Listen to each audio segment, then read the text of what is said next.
বিশ্বব্যাংকের এক আধিকারিক একথা বলেছিলেন যে ভারতবর্ষ গরিব নয়, ভারতবর্ষের মানুষরা গরিব। আমরা দেখতে পাচ্ছি স্বাধীনতার ৭৫ বছর পার হয়ে যাওয়ার পরেও ভারতবর্ষে যে দরিদ্র এবং অসাম্য আজকের প্রতিদিন প্রতিনিয়ত বেড়ে চলেছে।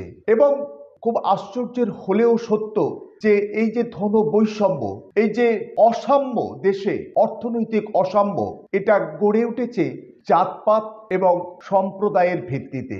আজকের পরিসংখ্যান বলছে দেশের মোট জাতীয় আয়ের ৫৭% আজকের সম্পদ উপার্জন করছে দেশের মাত্র ১০% ব্যক্তি।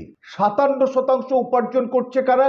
মাত্র দেশের ১০% ব্যক্তি। আর ৫০% দেশের সাধারণ জনগণ, তারা দেশের ১৩% তারা মাত্র আয় করে। অন্যদিকে মাত্র ১% মানুষ জাতীয় আয়ের প্রায় ২২% আজকে তারা উপার্জন করছে বা সম্পদের মালিক। ১% দেশের জাতীয় আয়ের ২২% তাদের দখলে। আজকের দেশের মানুষ আজকের যে কঠিন দারিদ্রতার সঙ্গে লড়াই করছে গত ৩ বছর করোনা কালের পর থেকে, সে জায়গায় দাঁড়িয়ে আজকের দেশ যে দারিদ্র সীমার নিচে থাকা মানুষের সংখ্যা প্রতিনিয়ত বেড়ে চলেছে। যে হাঙ্গার ইন্ডেক্স, আন্তর্জাতিক যে পরিসংখ্যান সামনে আসছে, সেখানে দেখা যাচ্ছে যে পৃথিবীর ১২৫টা দেশের মধ্যে ভারতবর্ষের যে হাঙ্গার ইন্ডেক্স বা দারিদ্রতার নিরিখে ভারতের অবস্থান ১১১তম। ১২৫টা দেশের মধ্যে ১১১তম।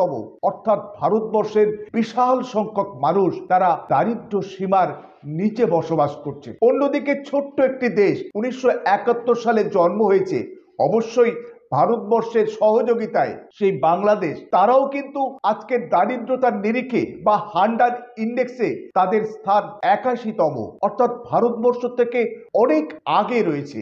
অন্যদিকে ভারতবর্ষের যে ধনী মানুষদের তালিকা, সেখানে যদি দেখেন তাহলে দেখবেন যে মাল্টি মিলিয়নারের সংখ্যা ভারতবর্ষে দিন দিন বাড়ছে এবং ১০০ কোটিরও বেশি সম্পদ আছে এরকম ভারতবাসীর সংখ্যা এই মুহূর্তে ১০০ কোটি ডলারেরও বেশি সম্পদের মালিক এমন ভারতবাসীর সংখ্যা ১৬৯ জন। এবং পৃথিবীর যে সবচেয়ে ধনাঢ্য যে ব্যক্তি আছে তাদের যে তালিকায়, সেখানে ভারতবর্ষের মুকেশ আম্বানি এই মুহূর্তে ১০ম স্থানে রয়েছে এবং গৌতম আদানি, দুজনেই আমাদের ভারতবর্ষের যে এই মুহূর্তে কেন্দ্রীয় শাসকের অত্যন্ত ঘনিষ্ঠ, বিজেপি ঘনিষ্ঠ মুকেশ আম্বানি এবং গৌতম আদানি। মুকেশ আম্বানি ১০ম স্থানে পৃথিবীর ধনীদের মধ্যে, গৌতম আদানি রয়েছেন ১১তম স্থানে। এই মুহূর্তে মুকেশ আম্বানির সম্পত্তির পরিমাণ ৮৯.৯ বিলিয়ন ডলার।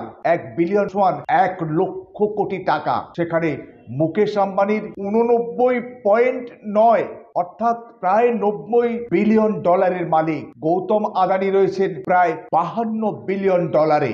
এবং মুকেশ আম্বানি এশিয়ার সবচেয়ে ধনী ব্যক্তিদের মধ্যে তিনি রয়েছেন ১ নম্বরে। অর্থাৎ ভারতবর্ষের সাধারণ মানুষ, খেটে খাওয়া মানুষ, গরিব মানুষের সংখ্যা প্রতিদিন বাড়ছে।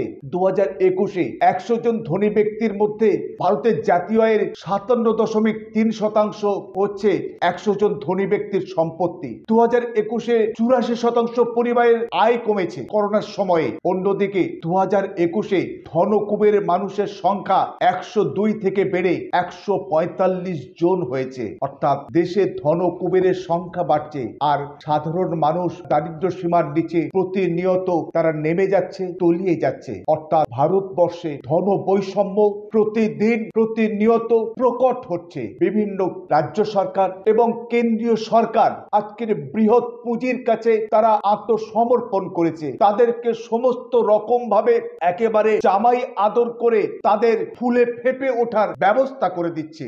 অন্যদিকে সাধারণ মানুষ, গরিব মানুষ, তাদের আর্থ সামাজিক উন্নয়নে যে সমস্ত কর্মসূচি নেওয়া দরকার ছিল বা যে সমস্ত কাজ করা দরকার ছিল, সেগুলো তারা করছে না। তাই প্রতিনিয়ত ধন বৈষম্য বাড়ছে, অসাম্য বাড়ছে এই ভারতবর্ষে।